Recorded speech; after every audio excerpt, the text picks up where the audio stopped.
Good morning. It's Wednesday, September 10th. The multi-front war in the Middle East is now 705 days old. I'm your host, Jonathan Schanzer. Welcome back yet again to the FDD Morning Brief. Holy moly, what a day we had yesterday. Gallons of ink has already been spilled on what happened. But can we just acknowledge the audacity of the Israelis to carry out an attack in the heart of Qatar? It's too soon to say if this was a game changer. In fact, the atmospherics out of Jerusalem suggest that the strike may not have been entirely successful. But then again, I did just see one report before we went live this morning that no less than 4 Hamas leaders are sleeping with the fishes. Confused? You're not alone. But man, did the Israelis send a message? They are not messing around. Hamas leaders are without a doubt endangered species. Meantime, a somewhat late-breaking headline, American-Israeli Elizabeth Sorkov has finally been released by Shiite militiamen in Iraq. Why the Princeton graduate student was in Iraq in the first place is something of a head-scratcher for me. Israelis are not exactly welcome there, but it's good to see her released. I know there's a sigh of relief in both Israel and in the United States.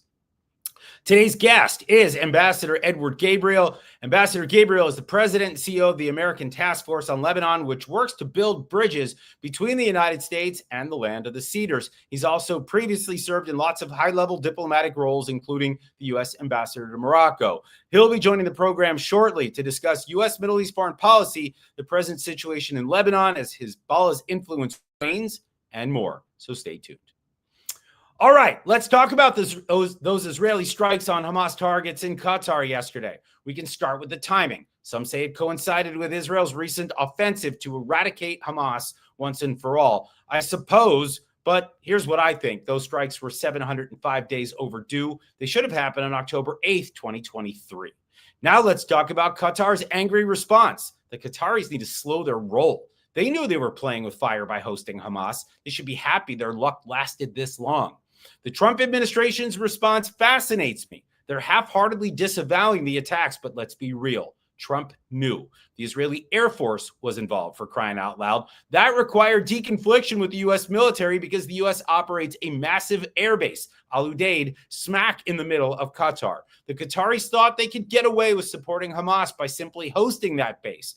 Ditto their support for the Taliban, Al-Qaeda, and the Islamic State. But the jig is up, folks. The Qataris can't tell the rest of the world that they're a civilized country aligned with the West, not when terrorists are getting picked off in broad daylight. People are going to be afraid to visit the country to attend all those fancy panels and events. Sorry, Qatar, it's time to choose. Keep hosting terrorists or be a legit member of the U.S.-led world order. As my Aunt Adele used to say, with one tokus, you can't dance at 2 weddings. And do I miss that lady? Now for your headlines. Headline 1, Qatar wasn't the only target for the Israelis in the last 48 hours. Syria was hit too. The IDF struck 3 separate locations in Syria on Monday night. One of the strikes reportedly hit near the central city of Homs, one near the coastal city of Latakia, and one near the ancient city of Palmyra. It's unclear what exactly the Israelis targeted, but from what I hear, it was another shipment from Turkey or several shipments from Turkey, and that country continues to supply war material to Syria, and the Israelis keep blowing it up. Syrian media was mum. No comment on the scale or impact of the strikes, and Israel didn't comment either. The campaign between the wars, that gray zone war that Israel began about a decade ago, is alive and well, folks. But the Syrian government was livid. Syria's foreign ministry said the strikes were, quote, a blatant infringement, end quote, on Syrian sovereignty. They have a point. But still, that's not going to stop the Israelis. Stay tuned for more on this because I get the sense that things are only heating up. Headline 2, Israel ordered the full evacuation of Gaza City. And so it begins. Yesterday, the IDF dropped leaflets into Gaza City warning residents to evacuate to a designated humanitarian zone on the Gaza coast. Tens of thousands of civilians, maybe even more than 100,000, have reportedly left over the last week or so. Word on the street is that Hamas is attempting to prevent more Gazans from leaving the war zone. Shocker there, right? An Israeli sweep of Gaza City is expected soon, but that operation is not set to take place immediately. Israeli Defense Minister Israel Katz said the IDF will unleash, quote, a mighty hurricane, end quote. That's a little much if you ask me. But anyway, that's the threat if Hamas refuses to release the remaining hostages and surrender. If you haven't noticed, surrendering isn't really Hamas's thing. They will fight to the very last Palestinian. They don't care. And after the strikes in Doha, I can't imagine they're going to show any more flexibility. Hostage families in Israel are increasingly concerned about the welfare of those that are still in Hamas custody, and for good reason. Recent headlines don't exactly portend well for their safety. Headline 3, tensions are soaring between Israel and Spain. Things started heating up over the weekend when Spain announced plans to impose a total arms embargo on Israel and potentially designate Israeli Prime Minister Benjamin Netanyahu, Defense Minister Israel Katz, Finance Minister Bezalel Smotrich, and National Security Minister Itamar Ben-Gvir as persona non grata. After that announcement, Israeli Foreign Minister Gideon Sa'ar said that Israel would impose sanctions onto Spanish ministers as if that meant much to Spain. Then Madrid pulls its ambassador from Tel Aviv, and then the Spaniards pull the plug on business with Israel. We're talking about a total embargo and a ban on imports from the West Bank. Spain also banned anyone involved in Israel's alleged genocide from entering Spanish territory. That was a clear slap at Netanyahu and his government, and not just those on the far right. Things kept spiraling yesterday when Madrid formally banned Ben-Gvir and Smotrich from entering Spain, as if they had plans to do the running of the bulls or whatever. But anyway, Ben-Gvir, for one, didn't shed a tear. In fact, he offered Madrid a recommendation: give Gazans free entry into Spain, see how they like that. If this is diplomacy, I hate to think about what hostility looks like between Spain and Israel. And bonus, headline 4, Iran might start cooperating with the International Atomic Energy, also known as the IAEA. Yesterday, Iranian Foreign Minister Abbas Araghchi met with his Egyptian counterpart and IAEA Director General Rafael Grossi in Cairo. A spokesman for Iran's foreign ministry said that the parties reached an understanding, setting the stage for resumed cooperation. If all goes well, and I'm not sure that it will, UN inspectors will soon be let back into Iran to do their biz. But I'm not holding my breath here, folks. I rarely do. That kind of skepticism is kind of important in my line of business. All right, time to pivot to Lebanon. The moment has come for my interview with Ambassador Ed Gabriel of the American Task Force on Lebanon. So let's do this, shall we? Welcome to the program, Ambassador Ed Gabriel. Hey, John, I hope your summer was good. My summer was complicated, but yeah, I got a little relaxation in. I hope you did too. Ambassador, I'm getting mixed messages out of Lebanon. On the one hand, I hear that Hezbollah is weak and it's getting weaker. On the other hand, I hear that the government in Lebanon is not willing to take the steps necessary to end the threat of Lebanon. And now there are reports this morning that I read that Lebanon wants to make southern Lebanon Hezbollah free within the next 3 months. Can all of those reports be true at the same time? So it's good to be with you, John. Thank you. I think, first of all, the premise of your question, I have a little bit of question about, but let me answer it. There's no question that Hezbollah has been weakened tremendously. I don't think there's been a rocket lobbed by them in this whole year. So there's no question about that. The way the Lebanese government and army see the situation today is that the Shia people have to be addressed by the Lebanese army. Trust has to be built by them. The Shia people depended on their security, their stability, and even their well-being in the past on Hezbollah, whether that was true or not. That's the way they see it. So the Lebanese army, along with really disarmament, has to have the time to build along the way the trust and confidence with the Shia people in order to have a successful outcome. This is going to be done not just by disarmament and military means, but really by engagement with the leadership of the Shia people, not Hezbollah. You also talked about what Lebanon is doing as of this morning, the announcement that was made. There is a very good phased-in approach that they're looking at now. Hopefully we'll get into that this morning. Okay, yeah, I definitely want to do that. I will say that this campaign to try to win over the Shia, I mean, I saw this, I guess it's an ad campaign that we're seeing around Lebanon right now. I saw the Arabic it's Kulena Makum, like we're all with you. And it shows this saluting Lebanese soldier as if to say this guy is working for all of Lebanon. I don't know whether that's appealing to the Shia, as I think you rightly point out. I'm not sure, by the way, that Hezbollah ever gave them security.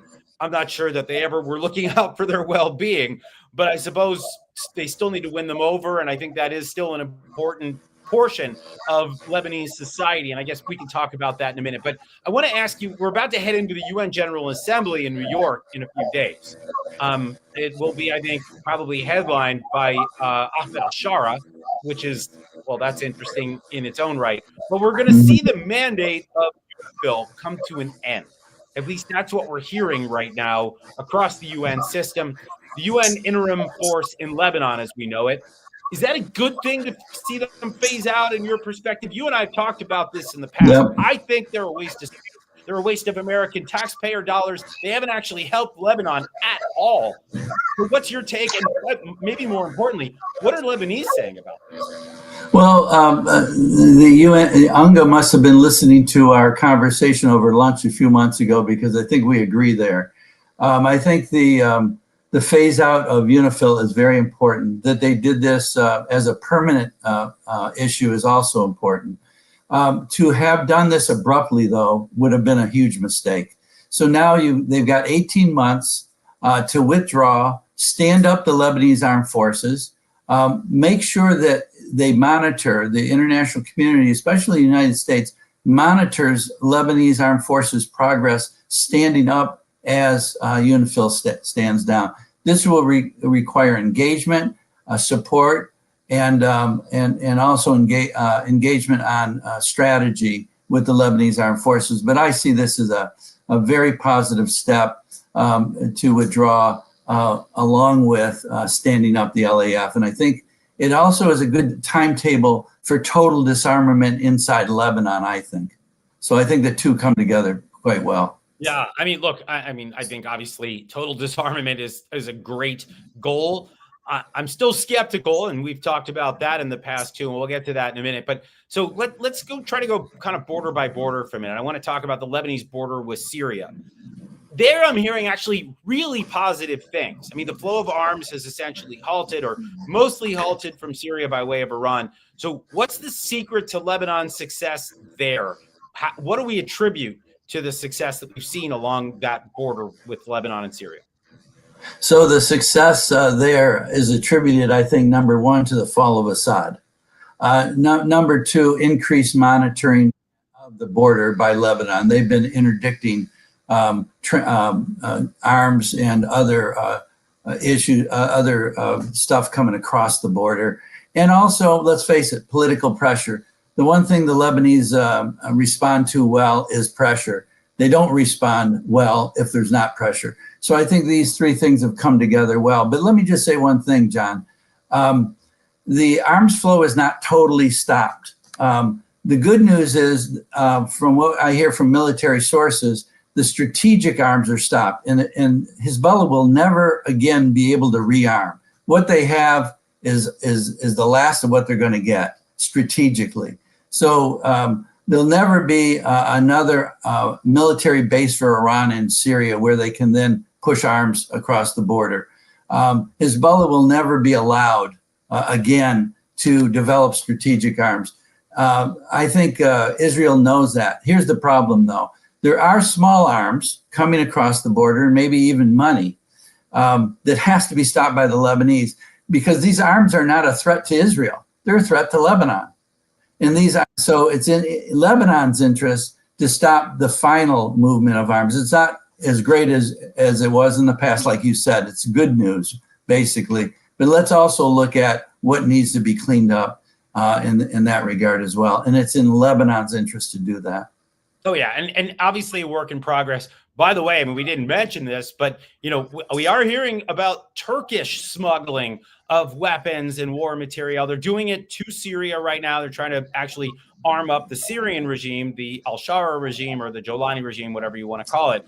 But as I understand it, the Turks are doing a little bit of that in Lebanon too, which is a little odd, right? This is a Sunni regime They used to kind of disavow the Shiite axis, as it's called, and now it looks like they're actually supporting one of the axis members, Hezbollah, a Shiite group in Lebanon. This is a new thing for the Turks.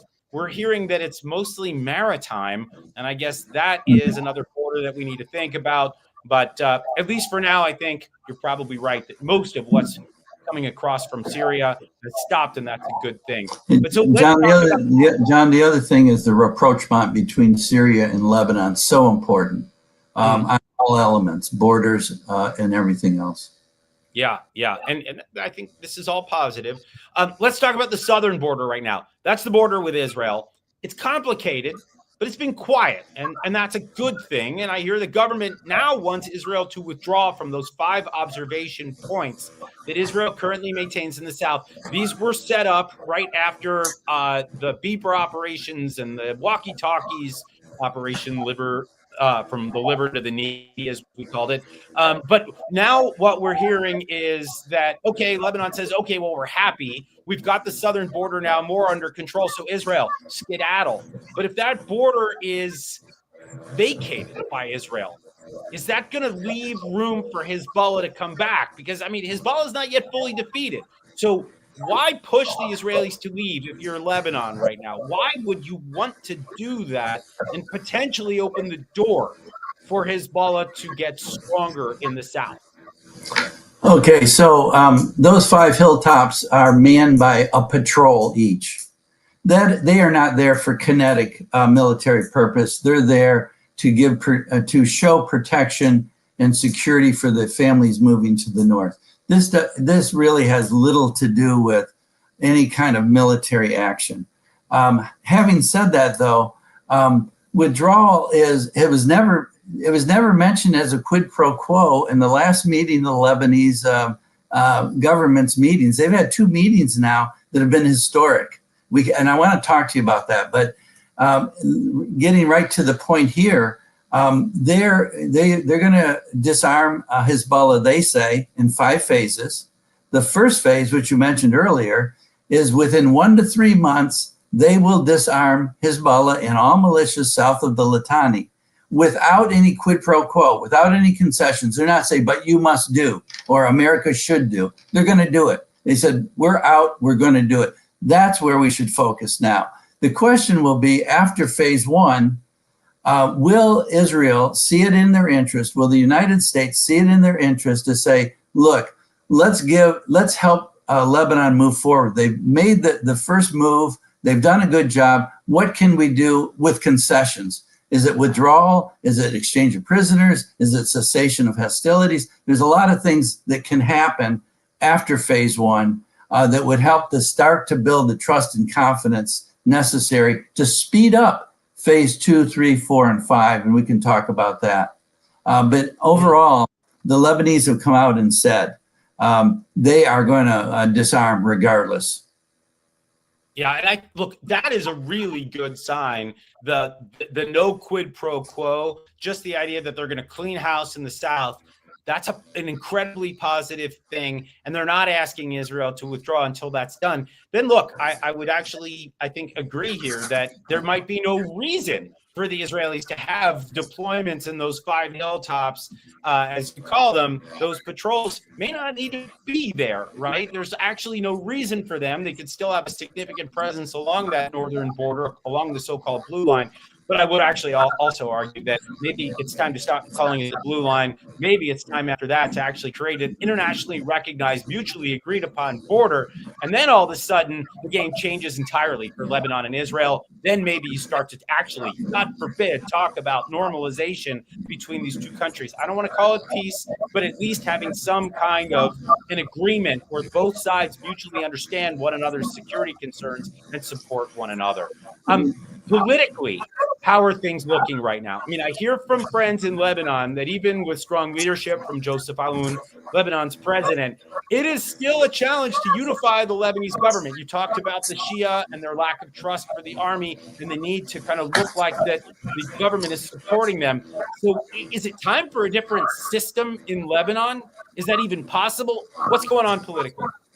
Well, of course, modernization of the Constitution and the way Lebanon works is a great thing to talk about, but not this month and not this year. What we got to do is bring a peaceful settlement to the situation today. But let me tell you why I think we should understand what this government has done. You've got a president who's clean and competent. You've got a prime minister that has really shown that he is determined.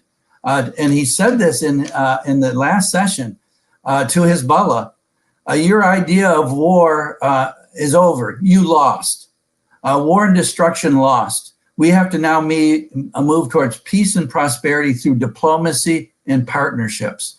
That's a hell of a statement. So, and then you've got a technocratic government who passed decrees in the last two meetings without the Shia present. They walked out. And that's important because there's always been a kind of an unwritten rule that you don't make decisions unless all religions are present in the room. Well, they made decisions without all religions in the room. Another big thing. They talked about containment of arms. John, that's really important. They passed a law that says all arms are now contained. If you move any arms anywhere, we're confiscating them immediately. As we go through the withdrawal process on steps, phases 2 till 5, which means from the Litani to the Alawi, phase 2, then Beirut, then Bekaa, then the rest of the country. As they move through that, there'll be no movement of arms. That's a big step forward. And they want monthly progress reports from the LAF. The first one, I think, is due in a couple of weeks on how are you doing with this disarmament. You've got to do it in 3 months. You said 1 to 3 months you're going to do this. 1 to 3. And of course, they say, well, the speed at which depends on help from the U.S., hostility by Israel, and hostility by Hezbollah. But that wasn't contingent on anything. They said, worst case, 3 months. We've got a lot going on here, so I'm really excited about it. Yeah, I can tell. Cautious, but excited. Look, I'm a skeptic. That's kind of just, how I roll in the region. So here's what I want to do. Prediction time. I'm going to put you on the spot. What should we expect from the land of cedars in the months to come? How will the current drama play out? Is this the time for me to buy beachfront property in Tyre? Am I supposed to bet now on the success of the Lebanese process playing out in a way that just it's all going to be unicorns and rainbows, or should I be hedging my bets? So I answer with a question, which I'll give you, I think, an answer to. But look, is the glass half full or is it half empty? For sure, I hope that you and I agree that the glass is not totally empty. So the question there then is, let's look at phase 1. That's the way I would look at this right now.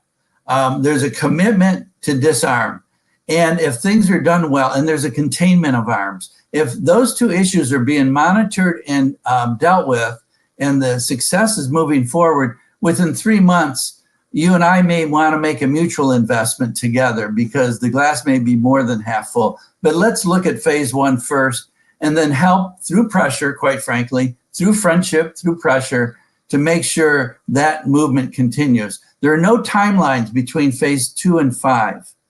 So we've got to make sure that as they have success in phase 1, that Israel, the United States, and the U.S. partners and allies are all pushing Lebanon in a direction that's good for the country. All right. Fair enough. I think you've answered my question. I'm not ready to buy that beachfront property in Tyre yet, but I take your point. Let's just start with the South and move from there. We're going to leave it there. Thank you, Ambassador Ed Gabriel, for joining us today on the FDD Morning Brief. Thank you, sir. All right, some positive stuff there. Let's build on it, right? Let's just see where things go. Here's what FDD has on tap for you today. FDD's Mark Montgomery and Erica Lonergan are out with a new monograph explaining why the U.S. Cyber Force should become a new branch of America's armed forces. Integrating our cyber force into the U.S. Armed Forces would increase America's offensive and defensive power in cyberspace. No complaints here. Writing for The Hill, FDD's Max Meislich and Elaine Dezensky exposed the nexus between Chinese money laundering schemes and America's fentanyl crisis. Chinese networks use American banks to launder Mexican cartel cash. Washington needs to do more to shut down these networks. Faster, please. FDD's David Daoud published a piece in Haaretz in Israel warning that Lebanon's promise to disarm Hezbollah is not a done deal. We just heard a lot about that. Hezbollah may be reeling, but the terrorist group is still popular among Lebanon's Shia population. Ambassador Gabriel just talked about that as well. Hezbollah has also warned that civil war could erupt if Beirut forces the group to surrender its arms. All hope is not lost, but David warns to hold our applause. I think we heard that theme today as well. Finally, if you want to see some serendipity at work, check out my latest with Ahmed Sharawi here at FDD. We wrote a piece about Hamas leader Khalil al-Hayya. The piece appeared in the Dispatch early yesterday morning, about 3 hours before Israel tried to take out the Hamas leader and all his little friends. No, we did not get advance warning of the strike from the IDF. We just had an uncanny ability to predict the future. All right. It's time to drop the mic like a small diameter bomb on a Doha apartment building filled with Hamas leaders. If you're craving more think tankery, check out the expert analysis on our website, FDD.org. Read our quick takes on X or watch the videos we post on Instagram and YouTube. By the way, if you like the new intro today, please drop a comment in our YouTube or X or Instagram, whatever you want to do. Let us know what you thought about that. And yes, you can still make that generous tax-deductible donation at fdd.org/invest. Feel free to do that anytime. Tune in Friday for another riveting, can't-miss episode of the FDD Morning Brief. Until then, I'm Jonathan Schanzer, as always, signing off for FDD.